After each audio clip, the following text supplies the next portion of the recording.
இதில் எப்படின்னாக்கா ஒரு விஷயத்தை நம்ம வெற்றி கொள்ளணும் அப்படின்னம்னா அவங்களுடைய பாதையில் போய் நீங்கள் ஜெயிக்கிறதுக்கான வாய்ப்புகள் தான் இருக்கணும். விதியை நம்ம எந்த விதத்துலையும் நம்ம மாற்ற முடியாது. நம்முடைய மனநிலை மாறினா மட்டும்தான். மனநிலை எப்படி மாறும் அப்படின்னா நம்ம ஒன்று சகிப்புத்தன்மையில் அதை சகிச்சுக்கணும், அக்செப்ட் பண்ணிக்கணும், அடாப்ட் பண்ணிக்கணும். அனைவருக்கும் வணக்கம். இன்றைய காணொளி திருமண பொருத்தம் அப்படின்றது நம்ம 10 பொருத்த அடிப்படையில் பார்க்குறோம்.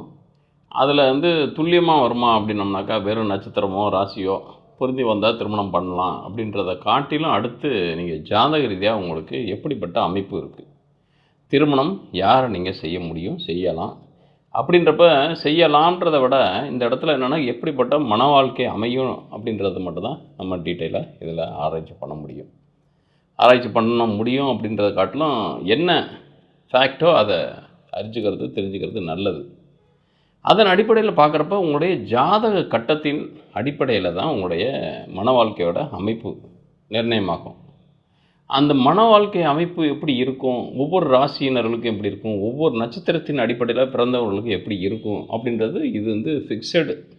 இதில் ஏதாவது மாறி வருமானாக்க உங்களுடைய மாறி வர்றதுக்கான வாய்ப்புகள் கிடையாது.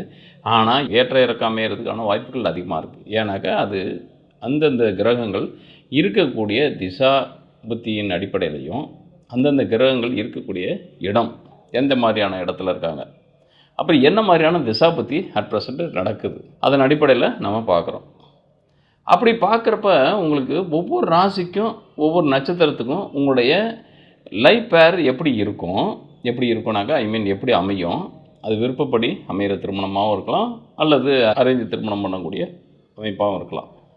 அப்போ விருப்பமாக அரேஞ்சா அப்படின்றது அது பாவங்களை தான் சொல்ல முடியும். பாவங்கள் அப்படின்றது 3ஆம் இடம் ஸ்ட்ராங்காக இண்டிகேட் பண்ணால் 3ஆம் இடம்ன்றது உங்களுக்கு புதன் தான். அவர் ஸ்ட்ராங்காக இண்டிகேட் பண்ணாருனாங்க அதிகபட்சம் அரேஞ்ச் மேரேஜ் வரதுக்கான வாய்ப்புகள் இருக்கும்.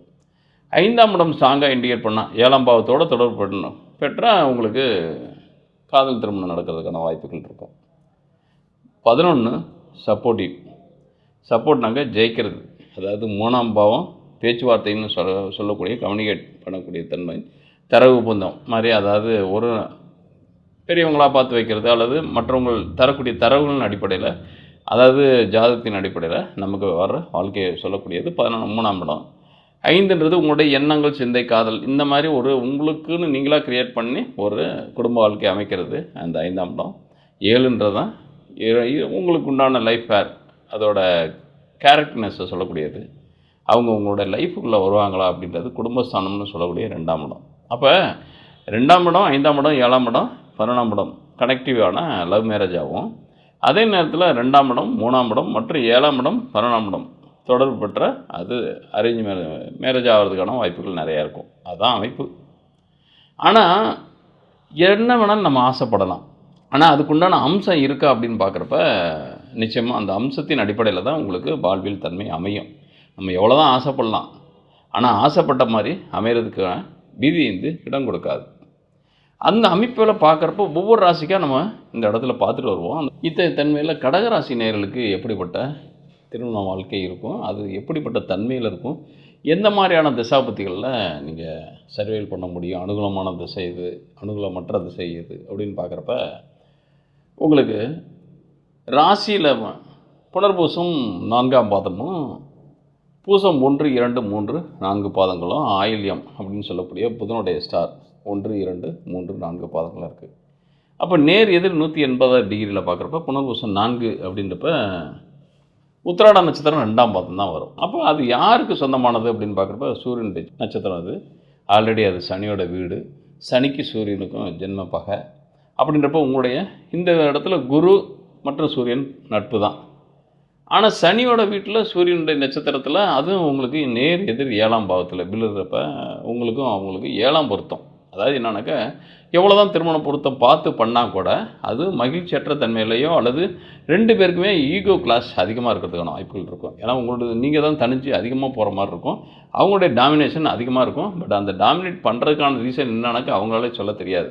அதாவது உங்களுக்கு நேர் எதிர் கருத்து வைக்கணும், அது ஒன்று தான் அவங்களுக்கு தெரியுமா ஒழிய மற்றபடி நீங்கள் அவங்க இதை சொல்லணும் அப்படின்னம்னாக்க நீங்கள் அவங்க எதை மறுப்பாங்களோ அதுக்கு நேர் எதிர் தன்மையில் நீங்கள் சொன்னீங்கன்னாக்க அதை அவங்க அவங்களுடைய பாணியில் அவங்க மறுத்து சொல்கிறப்ப உங்களுக்கு பாசிட்டிவாக நடக்கும். அந்த மாதிரி தன்மை தான் இதில். எப்படின்னாக்கா ஒரு விஷயத்தை நம்ம வெற்றி கொள்ளணும் அப்படின்னம்னா அவங்களுடைய பாதையில் போய் நீங்கள் ஜெயிக்கிறதுக்கான வாய்ப்புகள் தான் இருக்கணும். இந்த இடத்துல கடகராசிக்கும் சிம்ம ராசிக்குமே நேர் எதிர் 7ஆம் பாவம் வந்து சனி தான் ஆதிபதி.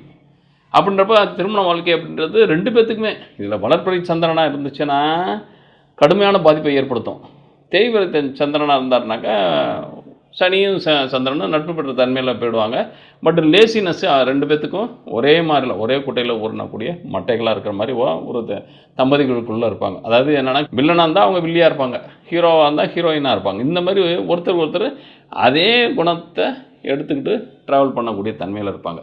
கொஞ்சம் முரண்பட்ட தன்மையில். இப்போ நீங்கள் வந்து நீங்கள் வளர்பிறை சந்திரனாக இருக்கீங்க, உங்களுடைய ராசி அப்படின்றப்ப சூரியன் கிட்டத்தட்ட சூரியனுக்கு 7 ராசிக்குள்ளே உங்களுடைய சந்திரன் இருக்கார், உங்கள் ராசி இருக்குது. அதாவது என்னன்னாக்கா உங்களுடைய ஜாத கட்டத்தில் பார்த்தீங்கன்னாக்கா உங்களுக்கு மகரத்துக்கு பிறகு அப்போ கும்பம், மீனம், மேஷம், ரிஷபம், மிதனம் வரைக்கும் சூரியன் இருந்தார்னா உங்களுடைய ராசி அதிபதின்றது சுபத்தன்மையில் இருக்காருன்னு அர்த்தம். சுபத்தன்மைனாக்கா ஒரு நல்ல அதிபதியாக இருக்காருன்னு அர்த்தம்.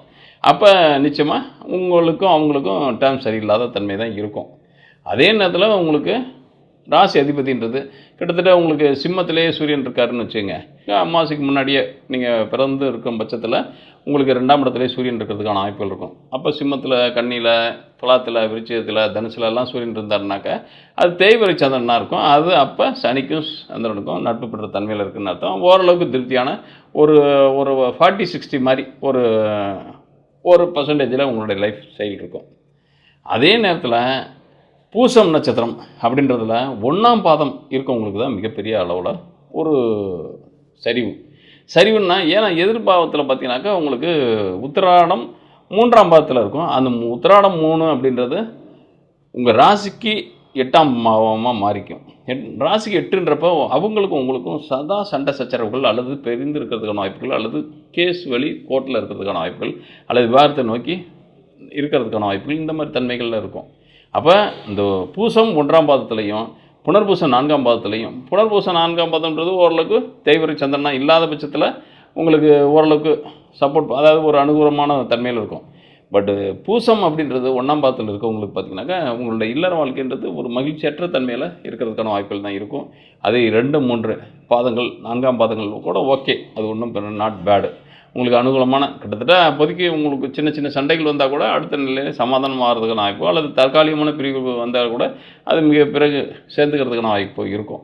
ஆயில்யம் 1ஆம் பாதம் அப்படின்றவங்க நிச்சயமாக உங்களுடைய ராசிக்கு அந்த ஆயில்யம் 1 அப்படின்றது கிட்டத்தட்ட உங்களுடைய 6ஆம் பாவத்தை தான் குறிக்கும். அதாவது நவாம்ச ரீதியாக பார்த்தீங்கன்னாக்கா புதனுடைய ஸ்டாரு நவாம்சத்தில் 1ஆம் பாதம்ன்றது உங்கள் ராசிக்கு 6ஆம் இடத்தை இண்டிகேட் பண்ணும். அப்போ அவங்கள விட்டு பிரிவுன்றது நிச்சயமாக இருக்கிறதுக்கான வாய்ப்புகள் இருக்கும். அப்போ ஆயில்யம் 1 அப்படின்றது ஆகாத இடமாகவும் பூசம் 1ன்றது ஆகாத இடமாகவும் அதாவது வழக்கு வழி அதிக நாள் பிரிந்திருக்கிறதோ அல்லது வழக்கு வழி நீங்கள் சந்திக்கிறதுக்கான வாய்ப்புகள் இருக்கும். புனர்பூசம் 4 அப்படின்றது மட்டும்தான் உங்களுக்கும் அவங்களுக்கும் கொஞ்சம் கருத்து வேறுபாடு இருந்தாலும் ஒத்து போகிறதுக்கான வாய்ப்புகள் இருக்கும். அதே நேரத்தில் ஆயில்யம் 3 அப்படின்றது உங்களுக்கு ஓரளவுக்கு அனுகூலமான தன்மையில் இருக்கும். அதாவது தூரக்க இருந்தால் கூட தற்காலிகமாக பிரிந்து இருந்தால் கூட அப்புறம் சேர்ந்துக்கிறதுக்கான வாய்ப்புகள் இருக்கும். அப்போ பொதுவாகவே உங்களுக்கு இல்லற வாழ்க்கை அப்படின்றது எப்படி இருக்குனாக்கா ஒரு பாசிட்டிவான விஷயங்கள்லாம் கிட்டத்தட்ட ஒரு 40% தான் நீங்கள் கணவன் மனைவிக்குள்ளே ஒரு அந்நியத்தன்மை இருக்கும். 60% அவங்களுக்கும் உங்களுக்கும் ஏதோ ருணபந்தம் மாதிரி ஏதோ ஒரு விட்டக்குறை தொட்டக்குறைக்காக வாழ்ந்துட்டு இருக்கிற மாதிரி ஒரு சூழல் இருக்கும். இல்லை திருப்தியட்ட வாழ்க்கையை வாழ்ந்துகிட்டே இருக்கிற மாதிரி ஒரு சூழல் தான் இருக்கும். ஏன்னா இந்த இடத்துல பூசன்றது நல்ல நட்சத்திரமாக இருந்தால் கூட அதில் 1ஆம் பாதத்தில் பிறந்தவங்களுக்கு கொஞ்சம் உங்களுடைய ஸ்டாரை பொறுத்த வரைக்கும் சனி நல்ல நிலை 3, 6, 10, 11 அதில் 6 இல்லாமல் ஒரு 3ஆம் இடத்துலையோ அல்லது 11ஆம் இடத்துல இருக்கிறதுன்றது சுபத்தன்மை தரும். சுபத்தன்மைனாக்கா ஒரு அனுகூலமான தன்மை தர்றதுக்கான வாய்ப்புகள் இருக்கும். ஏன்னா 7 கூடையன் 11 இருந்தாலே அதுவும் 11 இருந்தாருனாக்கா அது உங்களுக்கு மிருகசீரிட நட்சத்திரத்தில் இருக்கிறத காட்டிலும் ரோகிணி நட்சத்திரத்தில் இருந்தால் இன்னும் பெஸ்ட்டாக இருக்கும். ரோகிணி 1, 2 பாதங்களில் அந்த சனி இருந்தாருனாக்கா மிகப்பெரிய. அப்போ 3லையும் 11லையும் 10லையும் சனி இருந்தாருன்னா மட்டும்தான், அதுவும் 10 கூட ஓரளவுக்கு எக்கனாமிக்கலாக நீங்கள் சர்வைவ் பண்ணலாம் முடிய பெருசாக ஆனால் உங்களுக்கு டாக்கு பெருசாக இருக்காது. பட் இருந்தாலும் ஏதோ ஒரு சொசைட்டி பாண்டேஜ் அல்லது சோசியல் பாண்டேஜுக்காக நீங்கள் ஒரே இடத்துல தன்மையில் வாழ்கிற மாதிரி ஒரு சூழல் ஏற்படும். பிரிவுன்றது பெருசாக இருக்காது. மற்றபடி ஆனால் இருக்கும், உங்கள் உளவியல் ரீதியாக மனோ ரீதியாக ஒரு சின்னதாக இருக்கும். அதாவது வெளியே சேர்ந்து போவீங்க, வீட்டுக்குள்ளே வந்தால் 2 பேர் 2 துருவமாக இருக்கிறதுக்கான வாய்ப்புகள் தான் இருக்கும். அப்போ பெருசாக பொதுவான ஒரு திருமண வாழ்க்கை ஸ்மூத்தாக இருக்கிறதுக்கான வாய்ப்புகள் இருக்கா? அல்லது ஒருத்தருக்கு ஒருத்தர் நல்ல ஒரு கிவ் அண்ட் டேக் மாதிரி பாலிசியில் அண்டர்ஸ்டாண்டிங்கோட வாழ்கிறாங்களானாக்க பெருசாக இந்த டைம் ஆஃப் பீரியடு வாழ்கிறதுக்கான வாய்ப்புகள் கிடையாது. அப்போ எந்த மாதிரியான திசாபுத்திகள் உங்களுக்கு நெகட்டிவாக இருக்கும் அப்படின்னு பார்க்குறப்ப, யோகமான திசை அப்படின்றது செவ்வாயோடைய திசை. சந்திரனுக்கு அதுவும் வளர்பிறை சந்திரனாக இருந்தாருன்னு வச்சுங்க, உங்களுடைய செவ்வாய் திசைன்றது யோகமான திசை. நெகட்டிவான திசை அப்படின்றது என்னன்னாக்கா, நியூட்ரலான திசைன்றது குரு திசையும் சனி திசையும் தான் நியூட்ரலான திசை. பட் சனி திசையை பொறுத்த வரைக்கும் சனி இருக்கிற தன்மையை பொறுத்து தான் இருக்கும். பட் குருன்றது ஓரளவுக்கு பரவாயில்ல, அதாவது 6க்கும் 9க்கும் அதிபதியாக மாறுறாரு. அவர் ஓரளவுக்கு உங்களுக்கு நியூட்ரலான ஒரு 50-50 ஒரு சுபராகவும் இருக்க மாட்டார், அசுபராகவும் இருக்க மாட்டார் அந்த திசை. அப்போ நல்ல திசை அப்படின்றது சூரிய திசை 2 கூடிய திசை ப்ளஸ் சுக்கிர திசை. அதே மாதிரி உங்களுக்கு 4க்கும் சுகஸ்தானத்துக்கும் லாபஸ்தானத்துக்கும் அதிபதியான சுக்கிர திசை. அப்போ சூரிய திசை சுக்கிர திசை மட்டும்தான் மிகப்பெரிய அனுகூலமான பலன்களை தரும். நியூட்ரலான திசை அப்படின்றது உங்களுக்கு செவ்வாய் திசையும், உங்களுக்கு யோகமான திசைன்றது செவ்வாய் திசை தரும். அதே மாதிரி நியூட்ரலான திசை அப்படின்றது குருவும் சனியும் தருவார். நெகட்டிவ் திசை அப்படின்றது புதனுடைய திசை தான். அப்போ கடகராசி நேயர்களுக்கு பொறுத்த வரைக்கும் உங்களுடைய புதன் திசை வந்து அது சனி நெகட்டிவான ஃபெல்லோவாக இருந்தாருனாக்கா, நெகட்டிவான ஃபெல்லோனாக்கா ஒரு சுப இடத்துல ஒரு 5ஆம் இடத்துலையோ அல்லது 4ஆம் இடத்துலையோ, 4ஆம் இடத்துல உச்சம் பெற்ற இடம் அது வேறு. அப்போ 4ஆம் இடத்துல உச்சம் பெற்றாலே உங்களை விட அவங்க பவர்ஃபுல்லான மனிதராக இருக்கிறதுக்கான வாய்ப்புகள் தான் இருக்கும். அவங்களுக்கு சொல்படி நீங்கள் நடந்து போகிறதுக்கான வாய்ப்புகள் இருக்கும். ஆனால் ப்ராப்பர்ட்டி வைஸ் உங்களுக்கு இருக்கும். பட் இருந்தாலும் அவங்களுடைய டாமினேட் வீட்டில் அதிகமாக இருக்கும். என்ன தான் உங்களுடைய ஆளுமை சந்திரன் உங்களுக்கு புத்தி கூர்மையாக உங்களுடைய ஐடியாலாம் நல்லாவே இருந்தால் கூட, ஆனால் அவங்கள்ட்ட எடுபடாது. அப்போ 4ல் சனி இருக்கிறதுன்றது நல்லதா அப்படின்னம்னாக்கா, உடல் ஆரோக்கியம் ஓரளவுக்கு பாதிக்கப்படும். தாயாருக்கு கொஞ்சம் உடல் நல சோர்வு தரும், பிரச்சனையை தரும், அவங்கள விட்டு பிரிந்து இருக்கிறதுக்கான வாய்ப்பை தரும். ஆனால் ஆப்போசிட் உங்களுடைய லைஃப் பார்ட்னர் டாமினேட் அதிகமாக இருக்கிறதுக்கான வாய்ப்புகள் இருக்கும். அப்போ அது மறைகிறதும் நல்லதில்லை, உச்சம் பெறுறதும் நல்லதில்லை. நியூட்ரலாக ஓரளவுக்கு அவர் 3ஆம் இடத்துலையோ 11ஆம் இடத்துல இருக்கிறது அனுகூலமான பலனை தர்றதுக்கான வாய்ப்புகள் இருக்கும். அப்போ எந்த மாதிரியான திசைகள் நல்லா இருக்கும் அப்படின்னா, பியூர்லி செவ்வாய் திசை உங்களுக்கு அனுகூலமான திசையாக இருக்கும். அதே நேரத்தில் உங்களுக்கு புதன் திசை நெகட்டிவான திசை. நியூட்ரலான திசைன்றது உங்களுக்கு குரு திசையும் சனி திசையும் தான்.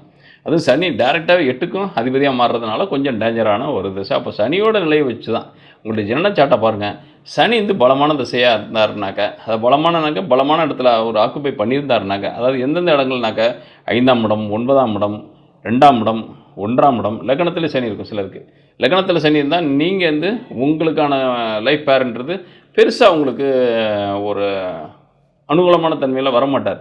வர வரைக்கும் ஒரு மாதிரி இருப்பார். வந்ததுக்கப்புறம் பார்த்தீங்கன்னாக்கா அவர் ஏனோ தானோன்னு உங்களை அடிமைப்படுத்துறதுக்கான வாய்ப்பு அதிகமாக இருக்கும். அதே நேரத்தில் உங்களை டாமினேட் பண்ணி அவர் நினைக்கிறது நடத்துறதுக்கான வாய்ப்புகள் தான் இருக்கும். அவர் விட்டு பிரிஞ்சால் போதும் அப்படின்னு நினைக்கிற மாதிரி ஒரு புள்ளிக்கு வந்துடுவீங்க நீங்கள். அப்போ இந்த மாதிரி நீங்கள் உங்களுடைய ஜன்ன சார்ட்டை பாருங்கள். அந்த சார்ட்லேருந்து உங்களுக்கான வரன் எப்படி இருக்கும் அப்படின்றது உங்களுடைய 7ஆம் இடம் டிசைன் பண்ணும். அந்த 7ஆம் அதிபதி சனி எங்கே இருக்கார், அதே நேரத்தில் அந்த 7ஆம் இடத்துக்கு புள்ளி உங்களுடைய லக்ன புள்ளி உங்களுடைய ராசி புள்ளி எங்கே இருக்கோ அதோட நேர் 180 டிகிரியில் இருக்கக்கூடிய லக்ன புள்ளி, அதாவது அந்த புள்ளி எந்த ஸ்டார் எந்த பாத்தை பெறுதோ அந்த ஸ்டார் பாத்துக்கு உண்டான கோள் எதுவோ அது வலிமையாக இருக்கணும். வலிமையாக இருந்தால் உங்களுடைய அதாவது வலிமையாகவும் உங்களுக்கு அந்யூன்யமான தன்மையில் உங்களுக்கு நல்ல கோயின்சைடு ஆகக்கூடிய தன்மையில் இருந்தார்னா மட்டும்தான்.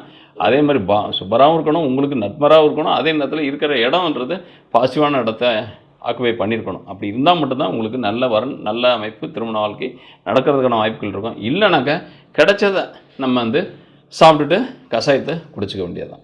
கஷாயம் மீன்ஸ் ஏதாவது கடப்பாறை முழுங்கிட்டா நான் கஷாயம் குடித்தோம்னா செரிச்சிருமா? செரிக்காது. அப்போ கடப்பாறை முழுங்கின மாதிரியே இருக்கும், அது உறுத்திக்கிட்டே இருக்கும். அப்போ லைஃப் லாங்காக அந்த ஒரு மாதிரியான ஒரு ட்ராஜடியான லைஃப்பில் நம்ம ட்ராவல் ஆகிறதுக்கான வாய்ப்புகள் தான் இருக்கும். இதில் எதாவது செஞ்சால் சரியாயிடுமா, அது செஞ்சால் சரியாயிடுமா, இது எல்லாமே என்னென்னா விதியை நம்ம எந்த விதத்துலையும் நம்ம மாற்ற முடியாது. நம்முடைய மனநிலை மாறினா மட்டும்தான். மனநிலை எப்படி மாறும் அப்படின்னா, நம்ம ஒன்று சகிப்புத்தன்மையில் அதை சகிச்சுக்கணும், அக்செப்ட் பண்ணிக்கணும், அடாப்ட் பண்ணிக்கணும். அப்படி இருக்கும் பட்சத்தில் அது நம்ம எவ்வளோ பெரிய துன்பங்கள் வரணும்னு இருந்தால் கூட அதெல்லாம் தூசியாக இருக்கிறதுக்கான வாய்ப்புகள் இருக்கும். அப்போ ஒரு சின்ன விஷயத்த நம்ம பார்க்குற விதத்தில் தான் அது பெரிய விஷயமா சின்ன விஷயமா அப்படின்றது இருக்கும். அப்போ ஒரு விஷயத்தை பார்க்குறோம் அப்படின்னோம்னாக்கா அதை நம்ம பெருசாக இமேஜின் பண்ணி பார்த்தோம்னாக்கா அது பெரிய அளவில் பாதிப்பையும், சிறுசாக இது தானே ஜஸ்ட் லைக் தட் அப்படின்னு நம்ம நினச்சோம்னாக்கா அது சிறிய பாதிப்பை தான் உருவாக்குறதுக்கான வாய்ப்புகள் இருக்கும். அது நல்லதும் அப்படி தான், கெட்டதும் அப்படி தான். இப்போ நல்ல விஷயத்தையும் நீங்கள் வந்து பெருசாக எமோஷன் ஆகினீங்க, பெருசாக அதை மகிழ்ச்சியாக கொண்டாடினீங்க அப்படின்னம்னாக்கா அது உண்மையிலே பெருசாக உங்களுடைய மனோ ரீதியாக அது பெருசாக தான் தெரியும். அப்போ ஒரு கோயிலுக்கு போவோம், நம்ம வந்து சாமியை தொட்டுருவோம், நமக்கு பின்னாடி வந்து எவ்வளோ தான் ட்ரை பண்ணாலும் அந்த சாமியை தொட முடியாதவர் கடைசியில் பார்த்தீங்கன்னா இங்கே என்ன சொல்லுவீங்க, நான் வந்து சாமியை தொட்டுட்டேன் பயங்கரமாக, அதில் என்ன தொட்டதுனால நமக்கு என்ன வந்துச்சு, அவர் தொடாதனால அவருக்கு என்ன லாஸ் ஆணுச்சுன்னுலாம் கிடையாது. அந்த இடத்துல உங்களுக்கு மன சிலைக்கு தான் ஆகுது பார்த்தீங்களா, ஒரு மகிழ்ச்சி ஆகுது பார்த்தீங்களா, அவரோட கம்பேர் பண்ணி உங்களுடைய தன்மையை நினச்சி பார்க்குறீங்க பார்த்தீங்களா, அப்போ உங்களுக்கு அவரோட கூடுதலாக ஒரு மகிழ்வு அப்படின்றது உங்களுக்கு தெரியுது. அதன் அடிப்படையில் பார்க்குறப்ப அது எதுவும் நோ லாஸ் நோ ப்ராஃபிட் தான். அப்போ சில விஷயங்களை நம்ம ஏற்றுக்கொள்ளும் பட்சத்தில் எது இருக்கோ அதை அப்படியே நான் ஏற்றுக்கிறேன் அப்படின்னா அது ஸ்மூத்தான லைஃப்பை தரதுக்கான வாய்ப்புகள் இருக்கும். இல்லை எனக்கு இப்படி தான் அமையணும், இப்படி தான் இருக்கணும், இப்படி தான் வாழணும், இப்படி தான் நினைக்கணும், நான் இருக்கணும் அப்படின்னு நீங்களாக ஒரு இமேஜின் மனக்கோட்டை கட்டிக்கிட்டு அதுக்கு தகுந்த வரன் தேடுறோம் அப்படின்னு வச்சுக்கிறப்ப அது அதே மாதிரி அமையிறது 100% அமைகிறதுக்கான வாய்ப்புகள் கிடையாது. அதை நம்ம மனசு ஏற்றுக்காது. அப்போ நம்ம மனசு நினச்சிக்கிற மாதிரியெல்லாம் ஒரு வரன் வரணும் அப்படின்னோம்னாக்கா நிச்சயமாக வரன் வர்றதுக்கான வாய்ப்பு இல்லை. அதனால தான் திசாபுத்திகள் பார்த்திங்கனாக்கா 7 கூடிய திசை 2 கூடிய திசை வந்து 2 7 11 கூடிய திசாபுத்திகள் வர்றப்பவே வரன் அமையும், வரன் வரும். ஆனால் நம்ம என்ன பண்ணுவோம்னாக்கா ஸ்கிப் பண்ணிகிட்டே இருப்போம். பஸ்ஸு நம்ம ஏறணும்னு நினைப்போம், ஒரு பஸ் ஸ்டாண்டில் நிற்போம், சரி வர பஸ்ஸில் இந்த ஊருக்கு போகணும் அப்படின்றப்ப அந்த வரக்கூடிய பஸ்ஸில் ஏறிட்டோம்னாக்கா அது ஃபுட்போர்டில் இடம் கிடச்சா கூட நீங்கள் ஏறிட்டீங்கனாக்கா நிச்சயம் கொஞ்சம் கொஞ்சமாக அடுத்தடுத்த க்ளோசரில் ட்ராப்பில் இறங்க ட்ராப் அவுட் ஆகிட்டே இருப்பாங்க மக்கள். நம்ம உள்ளே போய் சீட்டு பிடிக்க இடம் இருக்கும். ஆனால் நம்ம என்ன நினைப்போம்னாக்கா பஸ் ஸ்டாண்ட்லேயே நின்றுட்டு இல்லை இந்த வண்டி பஸ் ஃபுல்லாக வருது, இந்த வண்டி ஃபுல்லாக வருது அப்படின்னு சொல்லிட்டு ஒவ்வொரு பஸ்ஸாக விட்டுக்கிட்டே இருக்கப்ப அந்த டைம் முடிஞ்சு அடுத்தடுத்த டைமுங்கள் வர ஃபுல்லாகவும் வரும், அல்லது அடுத்து வரப்போ நம்ம அந்த போய் சேர வேண்டிய நேரத்துக்கு போய் சேர முடியாமல் போயிடும். அதுபோல் தான் எந்த திசாபுத்தி அந்த இடத்துல நமக்கு மேரேஜ் ஆகணும் அப்படின்னு இருந்தால் நிறைய பேர் சொல்லுவாங்க, சார் நீங்கள் வந்து சொன்னது அமையாமல் போச்சு, நீங்கள் சொன்ன திருமணம் நிறைய பேர்த்துக்கிட்ட என்னன்னாக்கா நீங்கள் இந்த காலத்தில் திருமணம் ஆகும்னு சொன்னீங்க ஆனால் ஆகலை அப்படின்னா ஆகலைன்றதை காட்டிலும் நாம் வந்த வரன்களை ஏதோ ஒரு விதத்தில் தட்டிட்டோம் அப்படின்றது தான் அர்த்தம். அல்லது வந்த வரனை நம்ம சரியாக கேட்ச் பண்ணலன்றது தான் அர்த்தம். ஏதோ ஒரு குறையை கண்டுபிடிக்கிறோம், ஏதோ ஒரு நமக்கு பிடித்தமான தன்மையில் எப்படின்னா அமையிற வாழ்க்கை தாங்க அமையும், நம்ம விரும்புகிற வாழ்க்கையெல்லாம் அமையாது.